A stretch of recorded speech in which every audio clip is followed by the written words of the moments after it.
Hello and welcome back to the news. We recently received the sad news of 7 American legends who passed away today. Today's episode is dedicated to their memory.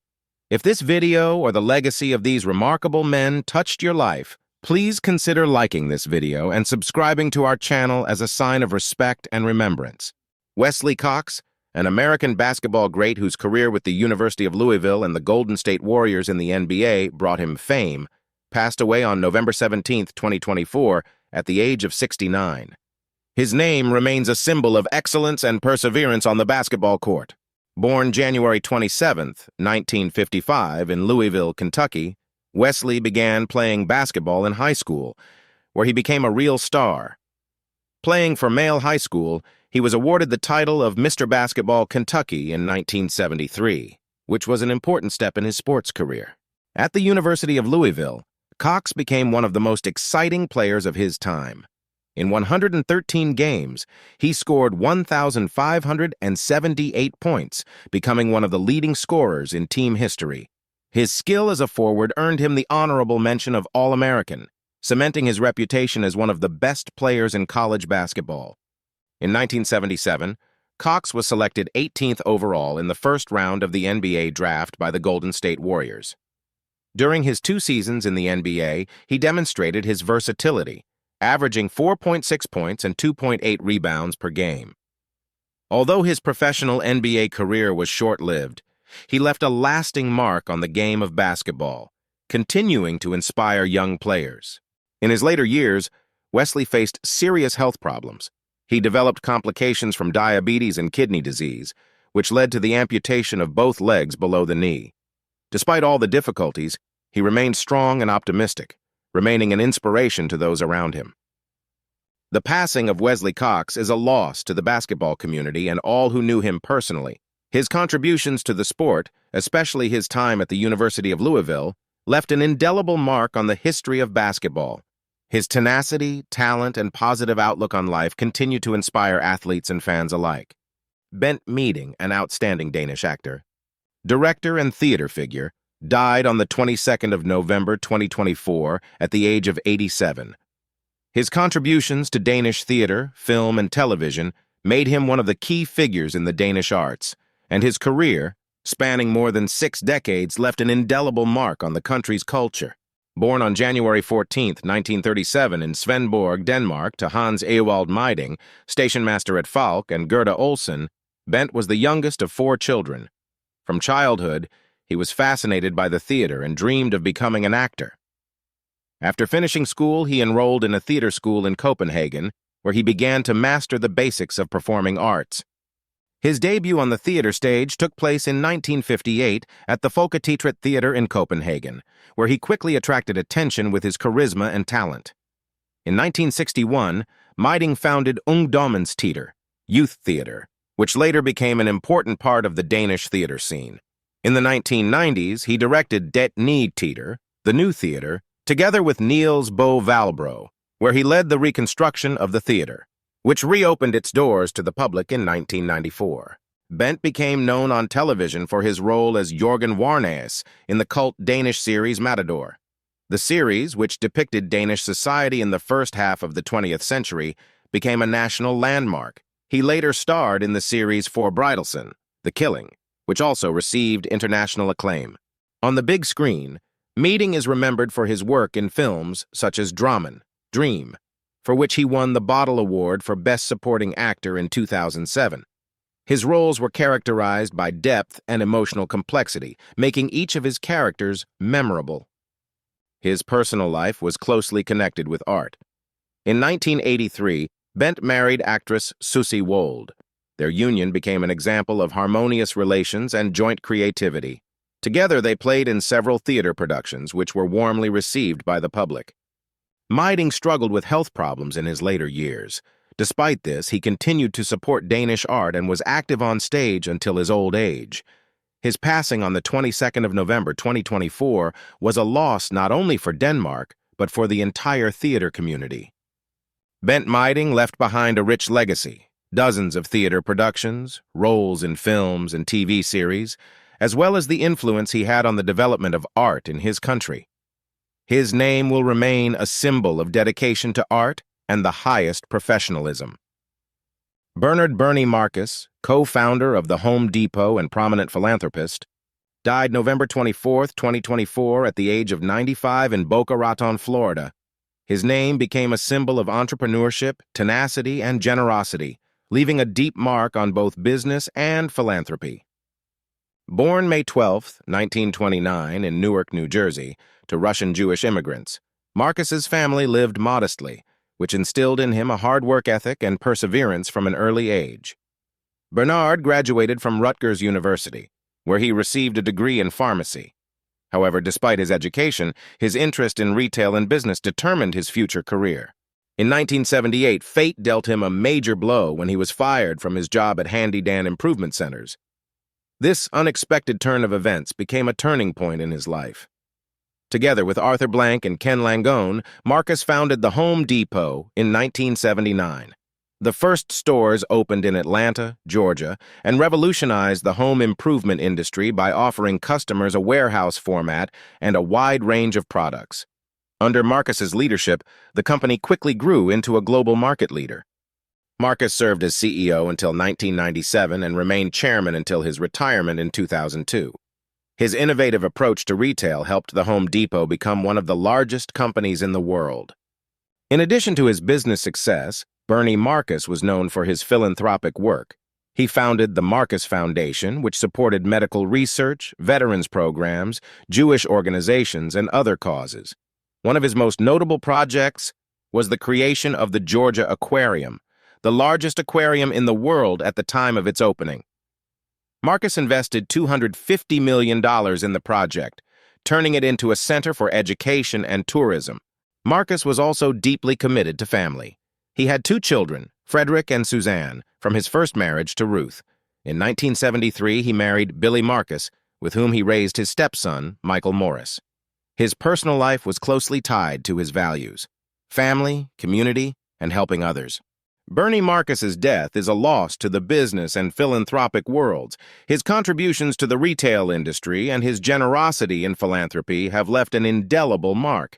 His life is an example of how perseverance, vision, and generosity can change the world. Marcus will forever be an inspiration to future generations of entrepreneurs and philanthropists. Bob Love, an outstanding American basketball player, whose contribution to sport remains invaluable, passed away on November 18, 2024, at the age of 81, after a long battle with cancer. His life was an example not only of athletic excellence, but also of incredible resilience in overcoming life's difficulties. Born December 8, 1942, in Bastrop, Louisiana, Love earned the nickname Butterbean in his youth for his friendly personality and charisma. He attended Morehouse High School in his hometown, where he began to stand out for his basketball skills. He then went on to attend Southern University, where he became a star on the college team, earning a reputation as an outstanding player. Love's NBA career began in 1965, when he was drafted by the Cincinnati Royals. After playing briefly for the Milwaukee Bucks and Cincinnati Royals, Bob Love joined the Chicago Bulls in 1968. It was with this team that he spent the best years of his career, becoming one of the most productive players. In 9 seasons with the Chicago Bulls, Love averaged 21.3 points and 6.8 rebounds per game. He was a 3-time NBA All-Star and led the team in points before the Michael Jordan era. In 1994, the team retired his number 10, immortalizing him as one of the greatest players in franchise history. After finishing his sports career, Love faced serious difficulties. Due to a severe stutter, he could not get a job and was forced to work as a dishwasher and a cleaner. However, his life changed when Nordstrom owner John Nordstrom offered to help him. Love underwent intensive speech therapy and managed to overcome his stutter. These changes allowed him to start a new career as a motivational speaker. He later became the director of public relations for the Chicago Bulls, where he actively helped local communities and inspired people with his story. Bob Love was not only a great athlete, but also an inspiration to millions of people. His struggle with difficulties and perseverance became an example for those who strive to overcome life's obstacles. His contribution to sports and society remains enormous, and his memory will live on in the hearts of fans and those whom he helped find the strength to achieve new things.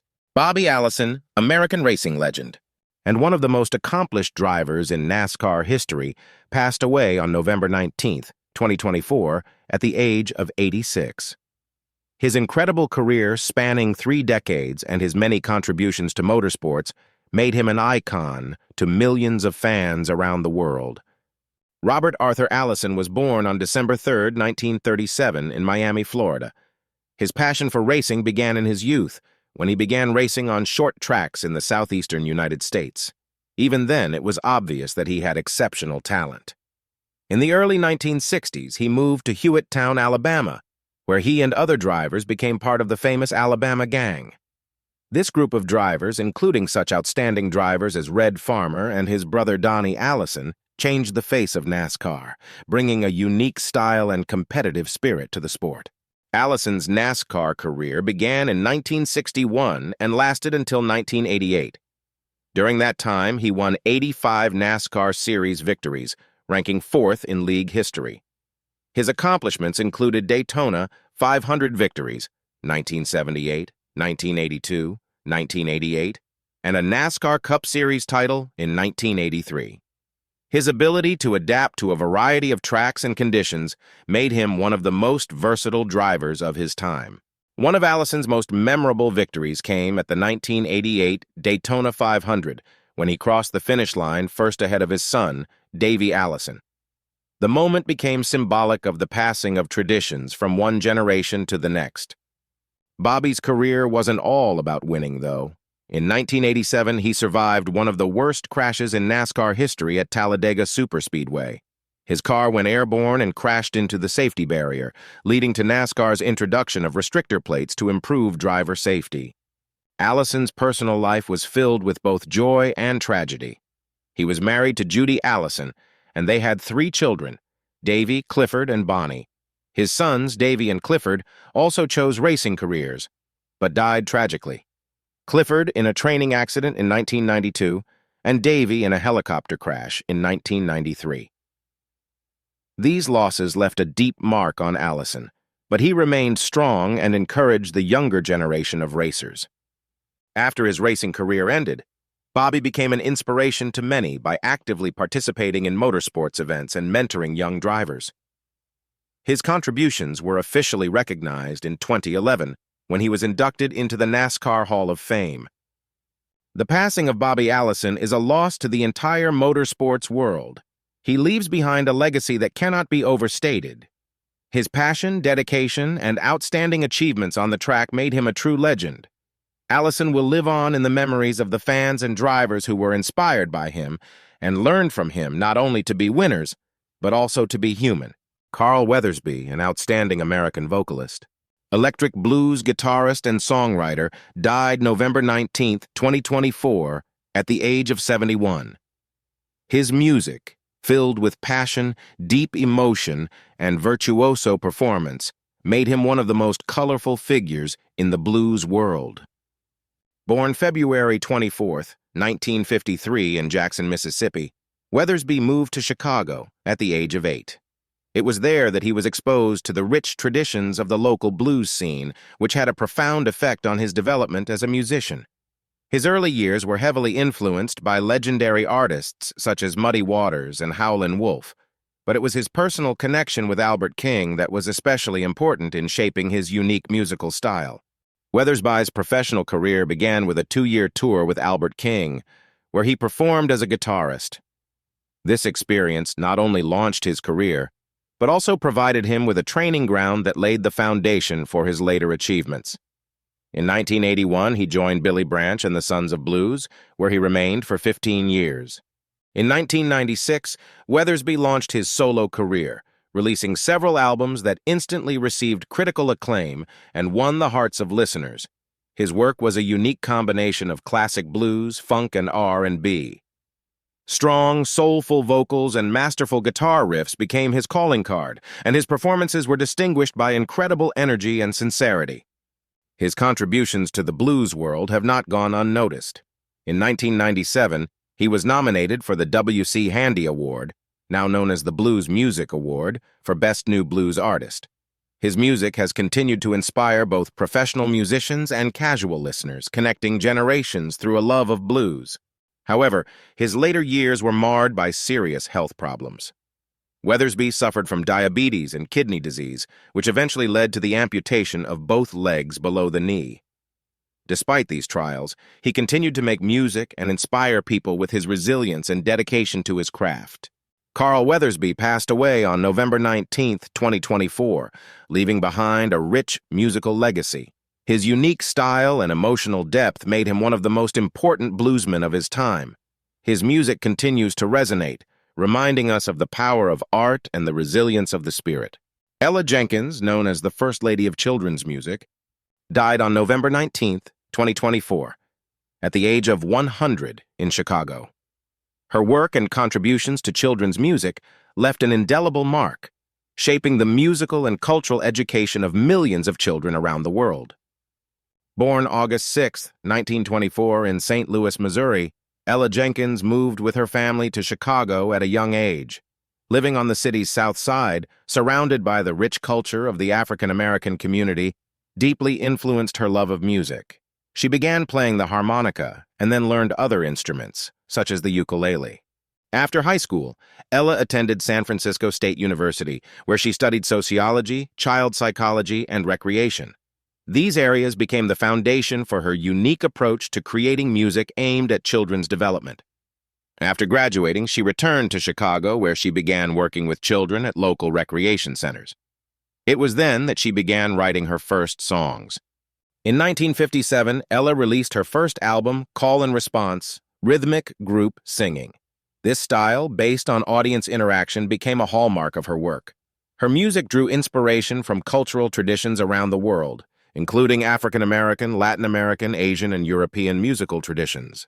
Over the course of her career, Ella released 39 albums for Folkways Records and later Smithsonian Folkways. Her best-known works include You'll Sing a Song and I'll Sing a Song, 1966, and Multicultural Children's Songs, 1995. These songs became an integral part of the educational process, promoting the values of respect for culture, the fight against racism, and caring for the environment. Ella Jenkins became the first children's music artist to receive a Lifetime Achievement Award from the Recording Academy in 2004. Her song, You'll Sing a Song and I'll Sing a Song, was selected for inclusion in the National Recording Registry by Congress as culturally and historically significant.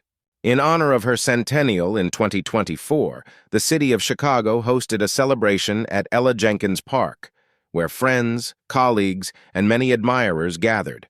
Her centennial was a moment of recognition for her incredible contributions to cultural heritage. Ella Jenkins is gone, but her work lives on. Her songs remain an important part of education, and her message of love, respect, and diversity continues to inspire new generations. She showed that music can not only entertain, but also educate, connect, and help people become better people. George Walker Bush, 43rd President of the United States of America, became one of the key figures in American politics at the beginning of the 21st century. His years as president were marked by both serious challenges and a desire for reform aimed at changing the country's domestic and foreign policies. George Bush was born on July 6, 1946, in New Haven, Connecticut, to George Herbert Walker Bush and Barbara Bush. He grew up in Midland, Texas, where his family was involved in the oil business. From a young age, George was surrounded by an atmosphere of politics and business. After graduating from Yale University in 1968, he enlisted in the Texas Air National Guard, where he served as a pilot. He subsequently continued his education at Harvard Business School, where he received an MBA in 1975. After graduating, he went into the oil business, but his ventures ran into difficulties. One of the highlights of his early career was his purchase of the Texas Rangers baseball team in 1989. The move solidified his popularity in Texas and was an important step in his transition to a political career. In 1994, Bush was elected governor of Texas, where he introduced a number of significant reforms, including improving the education system and cutting taxes. His success as governor laid the foundation for his presidential campaign. In 2000, George W. Bush won the presidential election, defeating Democrat Al Gore in one of the most intense and contentious election campaigns in U.S. history. His first presidency began with tax incentives and education reform programs, including the No Child Left Behind Act.